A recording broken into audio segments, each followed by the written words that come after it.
Assalamualaikum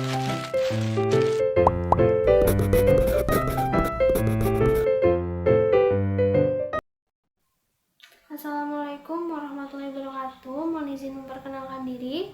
Nama saya Dineka Putri dengan NIM 54. Hari ini saya akan menyampaikan materi tentang folklore di Indonesia, mulai dari pengertian, sejarah, dan jenis-jenis pada folklore.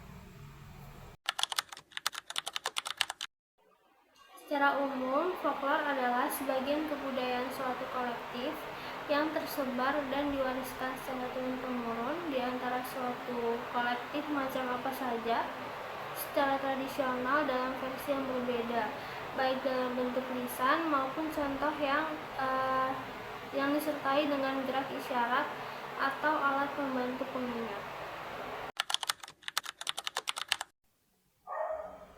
Sejarah folklore di Indonesia dimulai dari tradisi lisan, masyarakat pra-Hindu yang menganut animisme dan kepercayaan leluhur, cerita-cerita tentang roh alam dan makhluk supernatural sudah berkembang sejak ribuan tahun lalu. Periode Hindu-Buddha pada abad ke-4 sampai 15 Masehi membawa pengaruh yang signifikan dengan masuknya epos Ramayana dan Mahabharata yang kemudian diadaptasi menjadi bentuk lokal seperti wayang. Cerita-cerita ini bercampur dengan mitologi asli Nusantara. Pada era Islamisasi abad ke-13 sampai sekarang menambah khazanah dengan kisah-kisah Wali Songo dan tokoh-tokoh sufi, namun tidak menghilangkan tradisi lama yang hidup berdampingan. Setiap wilayah mengembangkan cerita rakyat khas seperti Malin Kundang dari Sumatera Barat, Tangkuban Perahu dari Jawa Barat, dan Bawang Merah Bawang Putih. Folklore ini berfungsi sebagai media pendidikan moral, penjelasan fenomena alam, dan pelestarian nilai budaya yang diwariskan secara turun-menurun dengan tradisi lisan.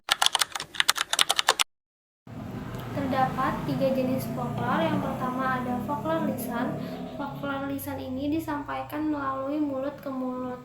Misalnya cerita rakyat seperti Malin Kundang, pantun, peribahasa, teka-teki, dan lagu-lagu daerah. Jadi hanya kata-kata yang diucapkan.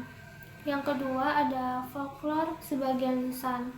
Folklore sebagian lisan ini gabungan antara ucapan dengan hal lain.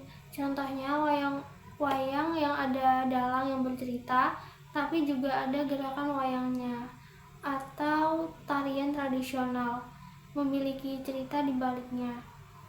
Upacara adat juga termasuk karena ada mantra tapi juga ada ritualnya.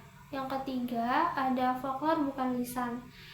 Folklore bukan lisan ini berbentuk benda atau materi seperti batik, rumah adat, alat musik, atau makanan tradisional. Jadi tidak dijelaskan secara lisan, tapi bisa dilihat dan diraba. Sekian penyampaian materi dari saya, kurang lebihnya mohon dimaafkan. Wassalamualaikum warahmatullahi wabarakatuh.